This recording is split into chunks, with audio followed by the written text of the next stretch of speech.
Hello, welcome to this week's video. Now coming up in this week's video, some very silly finger tapping.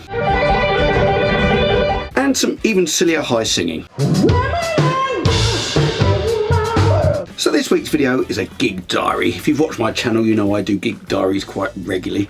Check them out, there's quite a few of them if you want to see them on my channel. But last week I didn't have any gigs in the book. In fact, I didn't have any gigs for 2 weeks at all, which is very unusual. But I guess it's a very quiet time of year. But by the time the weekend came, I was working both Friday and Saturday. I'd had calls for both nights. Now the first gig was with local legend Willie Austin. Now I've shown him in my gig diaries before. And there's a bit of a backstory to this. I first saw him playing 30 years ago and I'd wanted to play with him ever since. So to save repeating myself, I'm going to show you a little clip from the first gig diary I did with him in it. So here we go. In the week leading up to Christmas, I realised an ambition that I've had for about 30 years. Now to give a bit of backstory to this, 30 years ago I walked into a pub in a town called Arundel, which is near where I grew up. It's on the, or near the south coast of England. It's kind of, if you look at a map, it's between Brighton and Portsmouth. And I walked in and there were these two guys playing. Now there's this really cool singer playing a 12-string acoustic guitar with this amazing gravelly voice, and this other guy playing the most amazing guitar I'd ever heard. In the interval, I went up to this guitarist and spoke to him, and he was absolutely lovely, and he spent the whole of his interval showing me stuff on the guitar. Anyway, as it transpired, that guitarist turned out to be none other than Big Jim Sullivan. Now, if you don't know who he is, look him up, but just to give a sort of potted history, he was the session guitarist in the 60s and 70s. He played with Marty Wilde, Tom Jones. In fact, here's a little clip from him playing on the Tom Jones show with Jerry Reed. Jump on it, man.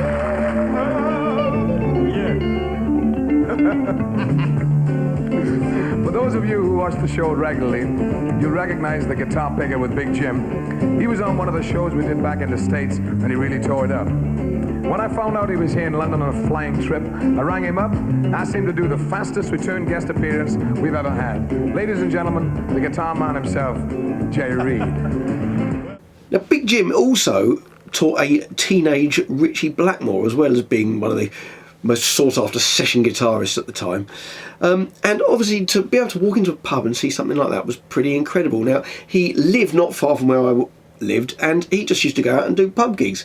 And the guitarist he played with, or the singer playing the 12-string guitar, was Willie Austin. Together they were called Big Jim and Little Willie. And Willie Austin's absolutely fantastic, and he still gigs around the area, and I've always wanted to do a gig with him. And thanks to my friend Glenn, who you have seen in my videos before. Now here's a photo of us standing in front of an Eddie Van Halen guitar. He knows Willie very well and introduced the two of us a couple of months ago, and finally Willie gave me a call and offered me a gig, which I was really chuffed to be doing. So there we go, that's the backstory. And this gig, although this is about the fourth gig I think I've done with him, this is the first one I've done with him as a duo. All the others have been a band gig. So this was, I was pretty excited about this. And the way it works with Willie, he just starts playing and I have to kind of cotton on to what he's doing. There's a couple he'll shout what the intro is or what the song is, then if there's a guitar intro, but most of me just starts playing and I just start joining in. So the first clip I'm going to show you, he was doing a kind of blues medley, and I'm just really having to listen to see what's going on. I mean, obviously with most blues stuff you can just sort of jam a 12 bar, but then he started doing a particular riff and I'm like, I know that. And I have to say, I can't even remember now what the title of the song is, but it's off the John Mayall's Blues Breakers album, the one where Eric Clapton's reading the Beano on the front, and he plays it on there. And I first learnt it years ago, probably about the first time I saw Willie playing. So I think I got the tune right. Anyway, check this out. There's a sort of few different things in this medley, so this was fun.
not interested, the gear I'm using here is my, I was about to point at my 335, but it's in the case. The Gretsch is hanging in its normal position.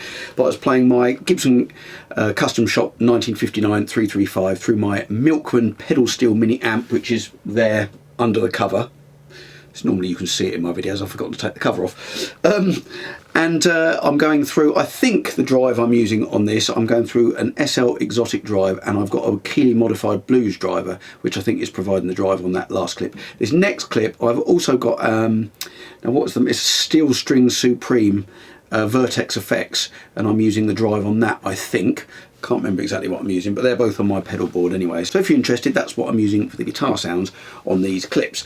And this next clip, this is Hotel California. Now, shh, I got 2 copyright strikes for playing Hotel California before, so I've taken them all down off my channel. So don't tell Don. But I tell you what, so I'm not going to put on the beginning of the solo. I got it slightly wrong anyway, the kind of note for note bit I do. And this is a kind of extended solo. This was the last song of the night. And I have to say, I've never done an extended solo over Hotel California. I've kind of practiced over the changes, just because they're good changes to play over. And this is where the silly finger tapping thing came from. But so I'm just sort of improvising over the chords, and we did several choruses. And listening back, there's some good bits on it. Made a few mistakes, or I could have finished the idea to the end of the chorus. I shall keep practicing to get that right. But anyway, I thought it came out quite well, and the audience seemed to like it. So check this out. This is the end of Hotel California. Don't tell Don Henley. This was the last song of the night. Check this out.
So the second gig of the week, the Saturday night, it was a wedding gig, and I was depping for the singing guitarist in a 3-piece band. So I found it a bit stressful actually, but I hadn't met either of the guys I was working with before. I never played with the band before, and we sorted a set list out over text and stuff. And I knew they'd be good. I'd seen their footage, their promo for their band. I knew they'd be good, and they were quite a lot younger than me, so it was quite funny going from playing with Willie, who's a bit older than me, to these guys who were younger than me.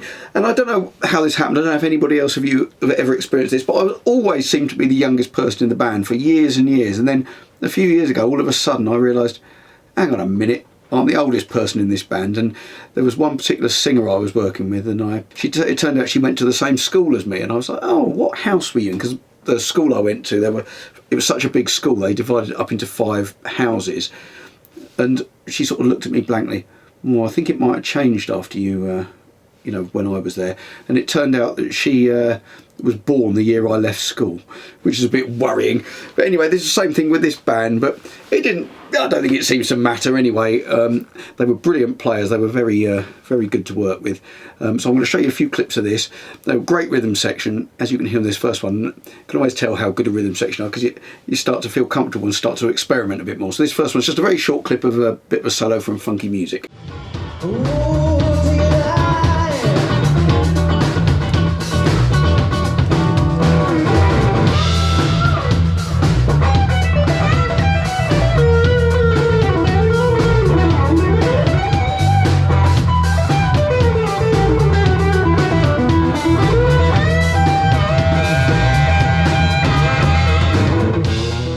Next clip, slightly different style. This is Sweet Home Alabama.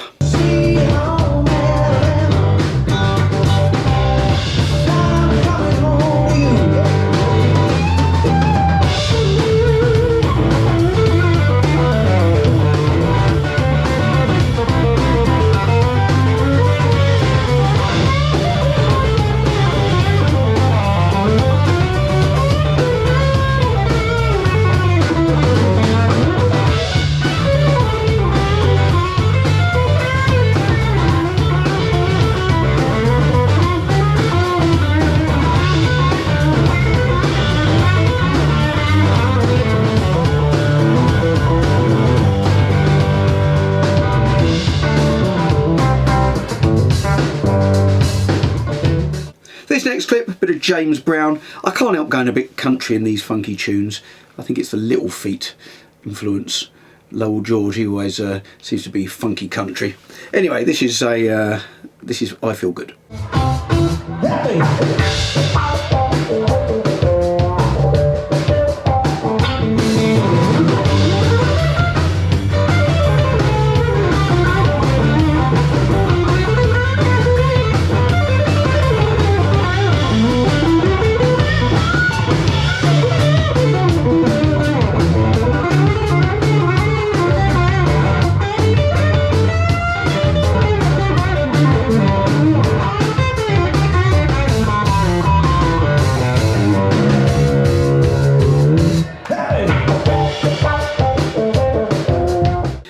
For watching. Hope you enjoyed the video. Please hit subscribe if you haven't already. Leave me a comment. I always like to have a nice comment and a bit of a conversation. I'm bringing out new videos at 7 PM UK time every Friday, so I'm going to leave you with this last clip. This is a bit more funky stuff. This is Kiss by Prince, and if you watch it right to the end, this is where you'll find the silly high singing reappear on this video. So thank you very much for watching, and I hope to see you next week.